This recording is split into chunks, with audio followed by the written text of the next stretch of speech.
Bismillahirrahmanirrahim. Assalamualaikum warahmatullahi wabarakatuh. Waalaikumsalam warahmatullahi wabarakatuh. Yang saya hormati Dr. Nurul Hidayati sebagai kepala puskesmas sekaligus mentor, dan saya juga hormati pula Ibu Nina Fatih sebagai kasubag puskesmas Sangkrah dan teman-teman P3K angkatan 1, 2, 3 yang saya cintai dan saya banggakan. Di sini saya akan melakukan presentasikan seminar hasil laporan orientasi pengenalan nilai dan etika pada instansi pemerintah di Kota Surakarta, khususnya di Puskesmas Sangkrah. Ini kurikulum saya yang Rahmawati Solika, NIP saya 19942-2023-212-006. Di sini saya formasinya perawat terampil unit kerja di Puskesmas Sangkrah.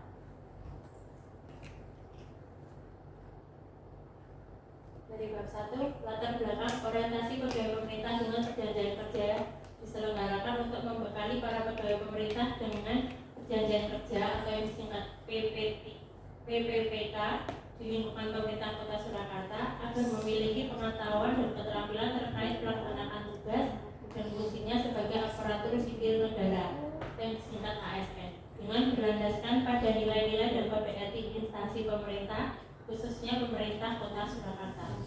Orientasi pegawai pemerintah dengan perjanjian kerja menjadi salah satu bentuk pelaksanaan pengembangan kompetensi pegawai pemerintah dengan perjanjian kerja yang wajib diikuti oleh para PPPK yang baru diangkat.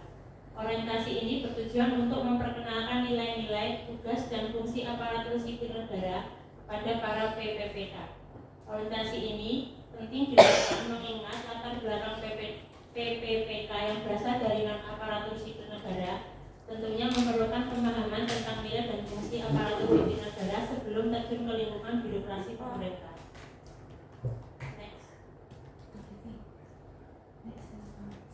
Pelaksanaan orientasi dari tanggal 9 sampai tanggal 30. Pelaksanaannya di Puskesmas Sangkrah, Dinas Kesehatan Kota Surakarta.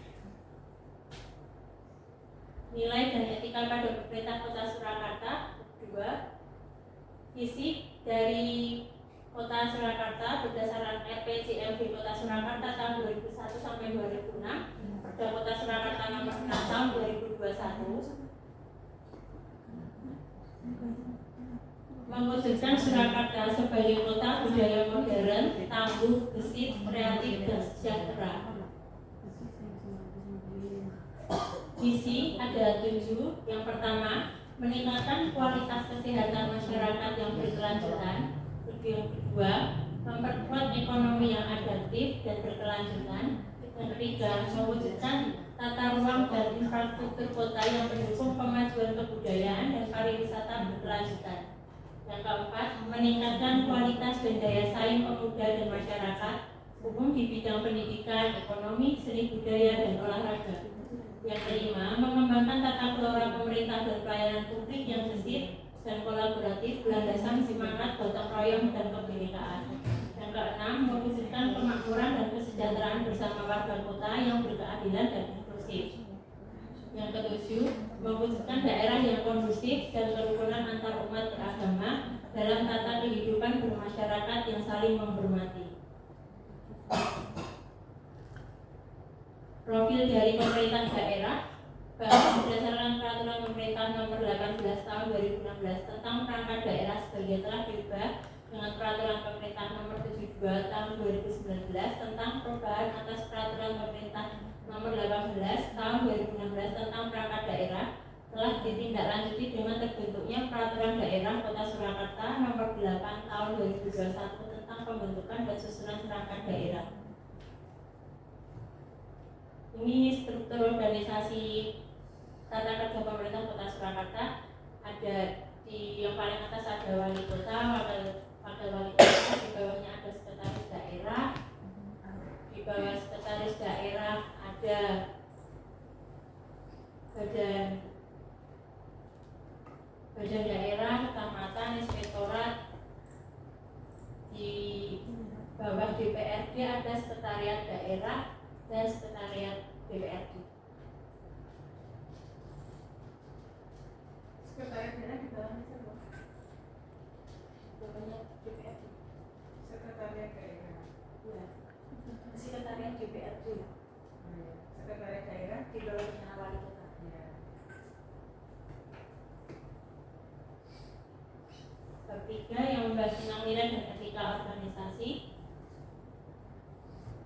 Dari profil Dinas Kesehatan Kota Surakarta, Dinas Kesehatan merupakan unsur pelaksanaan urusan bidang kesehatan yang menjadi kewenangan daerah dan dipimpin oleh Kepala Dinas Kesehatan. Dinas Kesehatan sebagaimana dimaksud pada ayat 1 berkedudukan di bawah dan bertanggung jawab kepada wali kota melalui sekretaris daerah. Kepala Dinas Surakarta yang sedang bernama Ibu Dr. Retno Erawati Wulandari, unit kerja Dinas Kesehatan terdiri dari 2 rumah sakit, 17 puskesmas, 26 pustu, 1 instansi farmasi, dan 1 laboratorium kesehatan. Ini SOTK-nya dari Dinas Kesehatan. Yang paling atas ada Kepala Dinas Kesehatan, di bawahnya ada sekretariat. Di bawah sekretariat ada subbagian perencanaan dan penganggaran, ada subbagian administrasi umum, ada kelompok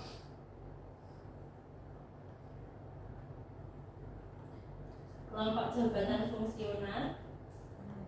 Terus dari kelompok jabatan fungsional di bawahnya ada di bidang kesehatan masyarakat, di bawahnya bidang kesehatan masyarakat ada kelompok jabatan fungsional, bidang pencegahan dan pengendalian penyakit ada kelompok jabatan fungsionalnya juga, bidang pelayanan kesehatan, bidang sumber daya kesehatan, dan paling ada di bawah lagi ada OPTD, UOBK dan UUPF.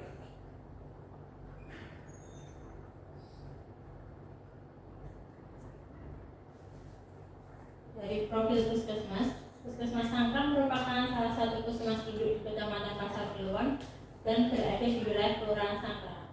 Puskesmas Sangkrang dibangun sesuai standar puskesmas non rawat satu lantai pada tahun 1984 yang kemudian mengalami renovasi menjadi 2 lantai pada tahun 2014. Puskesmas Sangkrang ditetapkan menjadi puskesmas rawat jalan yang berdasarkan surat keputusan Wali Kota Surakarta nomor 440/43 tahun 2018 tentang izin operasional Puskesmas Sangkrang. Secara geografis, wilayah kerja Puskesmas Sangkrang 2,67 km persegi dengan jumlah penduduk sebanyak 54.594 jiwa berada di Jalan Sungai Indragiri nomor 4 RW-nya 1 Kelurahan Sangkrang Kecamatan Pasar Kliwon. Ini SOTK dari Puskesmas Sangkrang. Yang paling atas Kepala Puskesmas Dr. Nurul Hidayati, di bawahnya ada Kepala Tata Usaha Ibu Minawati, dan di bawahnya lagi ada penanggung jawab mutu oleh Dr. Rizky Kurota Ayun Azhara. Yang kedua penanggung jawab prasarana dan peralatan Dr. Prime Dita Putra Utomo.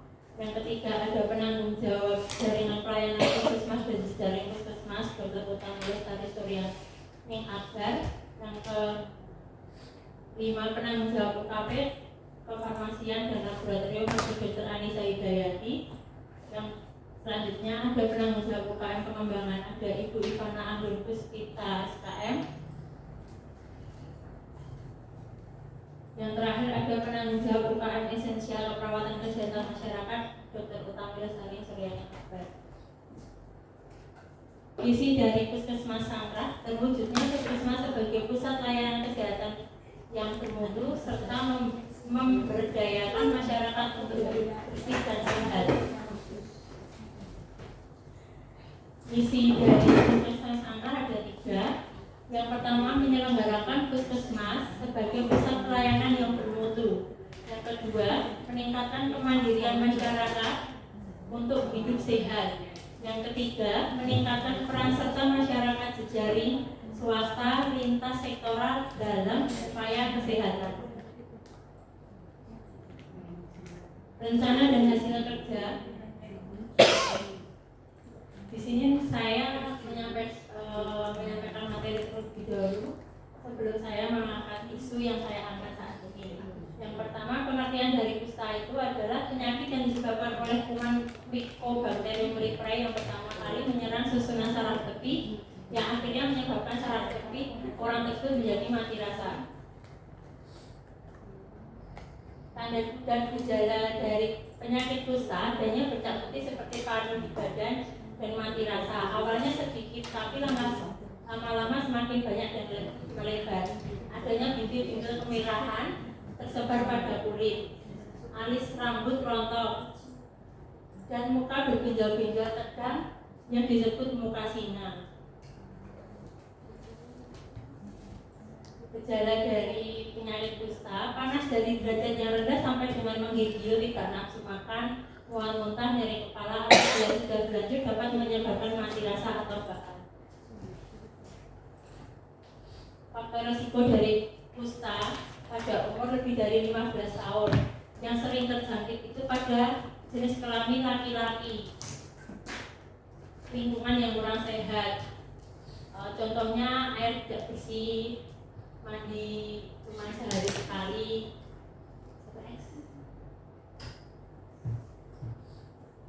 Cara penularan dan pengobatannya dari kusta, dari penularan dari orang kusta yang tidak diobati.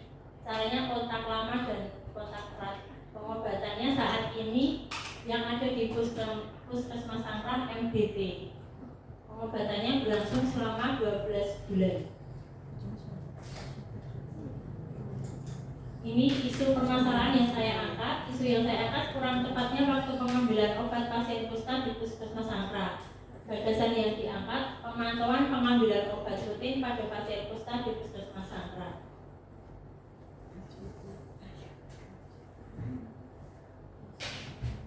Tahap kegiatan dari isu yang saya angkat, yang pertama kegiatan mencari data pasien kusta dan pengambilan obatnya. Yang tahap kegiatan melakukan pencarian data pasien kusta dan aturan pengambilan obat. Dari output kegiatan yang saya laksanakan, ada 3 pasien kusta dan pengambilan obatnya tidak teratur. Kontribusi terhadap visi misi terwujudkan sebagai pusat layanan kesehatan masyarakat. Yang kedua, mengunjungi pasien kusta untuk menganalisis tentang pengambilan obat dan kontrol rutin. Dengan kegiatannya melakukan kunjungan ke rumah pasien untuk edukasi pengambilan obat rutin dan motivasi. Outputnya, pasien kusta sudah mulai rutin ambil obat ke puskesmas. Terkadang masih lupa bulan atau 1 bulan bisa ambil 2 kali. Yang ketiga, kegiatan membuatkan kartu kontrol untuk pasien kusta. Melakukan pembuatan kartu kontrol dengan output kartu kontrol disosialisasikan kepada pasien kusta dibawa pasien saat kontrol. Yang kelima, mengevaluasi hasil edukasi kepada pasien kusta. Pasien melakukan kunjungan rutin ke Puskesmas Sangkrah setiap obat akan habis. Pasien kusta sudah rutin kontrol ambil obat sesuai jadwal.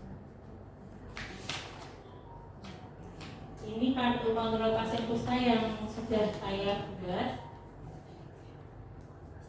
Rencana kerja yang menengah tahun ini, pembuatan kartu kontrol pasien kusta pembuatan kartu kontrol pasien kusta dengan output tersedia kartu kontrol pasien kusta.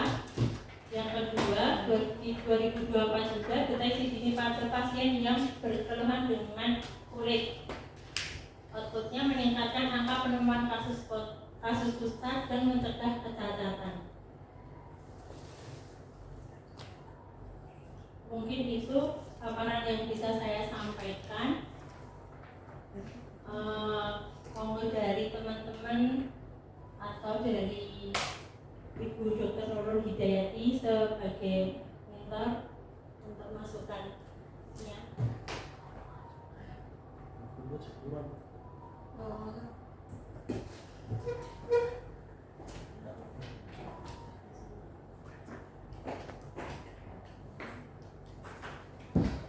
Assalamualaikum warahmatullahi wabarakatuh.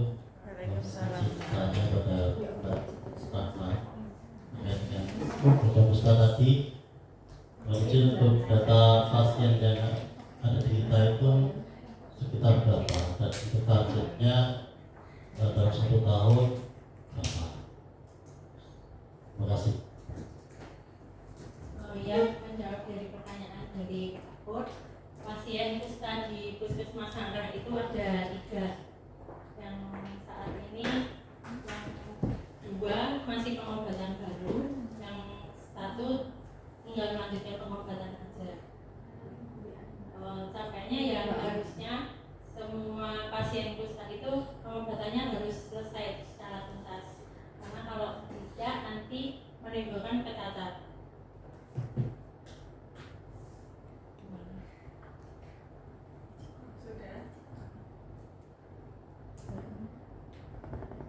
Terima kasih Mbak Ram sudah menyampaikan laporan hasil evaluasinya. Sebagai masukan saya, kalau di sini silakan, artinya menyampaikan tentang apa itu penyakit kusta itu silakan, tetapi kalau di laporan orientasi nanti tidak perlu disampaikan, karena itu kan rumah tangga, artinya masuk di dalam internal kebutuhannya kita sebagai petugas kesehatan, tetapi orientasi ini kan untuk melihat secara umum gambaran pelayanan kesehatan yang dilakukan di puskesmas itu apa saja. Jadi kalau tadi daripada menceritakan tentang apa itu kusta, tetapi mungkin akan lebih sesuai itu kalau dengan menyampaikan masalah kesehatan atau pelayanan kesehatan yang di puskesmas itu yang capaiannya belum tercapai itu apa saja. Kemudian karena kebetulan sebagai pemegang program atau yang lebih intens mengerjakan program kusta ini, kemudian melihat bahwa ada di program kusta ini yang belum dilaksanakan secara optimal. Tadi Pak Pur, jadi memang untuk kita di kusta itu tidak selama ini targetnya itu adalah ketika menemukan itu harus diobati sampai selesai, gitu ya. Ketika menemukan harus diobati sampai selesai. Kemudian juga melakukan screening ya Mbak Rahma ya. Jadi screening terhadap keluarga atau yang kontak erat dengan pasien kusta yang sudah positif kita temukan ini. Nah ini tadi itu juga masih menjadi permasalahan kita karena belum secara optimal kita melakukan screening. Nanti bisa dimasukkan di dalam rencana tindak lanjutnya Mbak Rahma di kegiatan untuk program screening ini juga melakukan tracing ya, melakukan tracing terhadap kontak erat dari pasien yang sudah positif kusta ini. Kemudian tadi coba di kegiatannya Mas, di rincian kegiatan yang atas. Nah ini mencari data kusta dan pengambilan obat. Ini maksudnya apa? Kan sebenarnya kita sudah punya ya 3 pasien kusta ini, kemudian kegiatannya kan mencari data pasien kusta dan pengambilan obatnya. Kemudian tahapan kegiatannya melakukan pencarian data kusta. Kemudian hasilnya itu gimana ya kok? Munculnya 3 pasien kusta, pengambilan obat tidak rutin, itu menjadi output. Artinya kan itu menjadi masalah gitu loh di outputnya itu. Jadi kalau seperti ini kan outputnya itu menjadi sebuah masalah gitu ya. Kemudian mengunjungi pasien kusta untuk menganalisis hasil pengambilan obat dan kontrol rutinnya. Tapi outputnya pasien sudah rutin tapi kadang lompat bulan. Nah ini kan jadi masalah juga gitu. Kalau muncul masalah seperti ini, itu artinya sebenarnya bukan masuk di dalam tahapan kegiatan, tetapi di tahapan sebelum kita artinya apa ya? Itu munculnya itu adalah dianalisa. Jadi dianalisa masalahnya, jadi tidak sesuai kalau dengan masukkan di tahapan kegiatan itu melakukan itu karena yang menjadi outputnya itu adalah permasalahan. Jadi permasalahan yang masukkan di dalam output itu adalah analisa hasil evaluasi terhadap program ini, gitu, terhadap penanganan pasien kusta itu, terhadap pengobatan pasien kusta itu masih ada masalah ini, gitu. Yang kemudian masalah itu ditindaklanjuti dengan membuat buku kontrol tadi, kartu kontrol untuk mengatasi masalah itu. Jadi itu harusnya dikeluarkan dari tahapan kegiatan. Jadi tahapan kegiatannya itu nanti kalau dengan mau menyusun secara lebih urut gitu ya, itu adalah bahwa ada permasalahan pasien kusta ini belum bisa mengambil obat secara rutin gitu. Itu adalah masalahnya. Kemudian analisanya apa? Karena belum ada kontrol, belum ada kartu kontrol terhadap pengambilan obat ini, sehingga kita tidak bisa memonitor bahwa pasien ini minum obat secara rutin. Karena tadi ada masalah-masalah kadang lupa bulan, jadi mungkin obatnya sok ada double sok kosong. Nah itu akhirnya kan memunculkan inovasi bahwa pengambilan obat ini perlu ada kartu kontrolnya, sehingga kita bisa melihat obat yang masih ada berapa, kemudian dia ambil berapa, kemudian habisnya kapan, dia dijadwalkan untuk ambil lagi kapan, pakai kartu. Oke.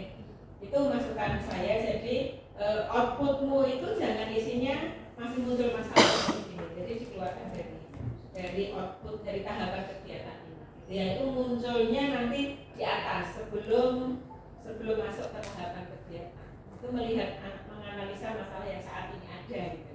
Nah, yang untuk masukkan di tahap kegiatan itu adalah tadi membuat kartu kontrol, kemudian mensosialisasikan kepada pasien, kemudian kalau sudah disosialisasi berarti nanti dia harus membawa obatnya pada saat kontrol, kemudian nanti dimonitor pelaksanaannya. Apakah dengan kartu kontrol ini pasien bisa lebih terjadwal ngambil dan tidak ada kosong obatnya. Jadi evaluasinya. Kemudian timeline, coba di timeline. Nah ini di timeline kan juga belum ada. Jadi kan mau buat kartu kontrolnya kapan? Kemudian sudah mau diaplikasikan bulan apa? Jadi jangan hanya tahun tapi sampai ke bulannya, sehingga nanti kita bisa melihat itu sudah dilaksanakan atau belum. Oke, mungkin itu masukan dari saya. Terima kasih atas masukannya dari Pak Pos dan Dr. Gigi Nurul Hidayati sebagai mentor.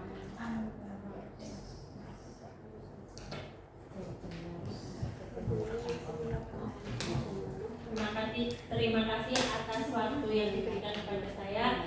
Bila ada kata yang salah, saya mohon maaf. Assalamualaikum warahmatullahi wabarakatuh.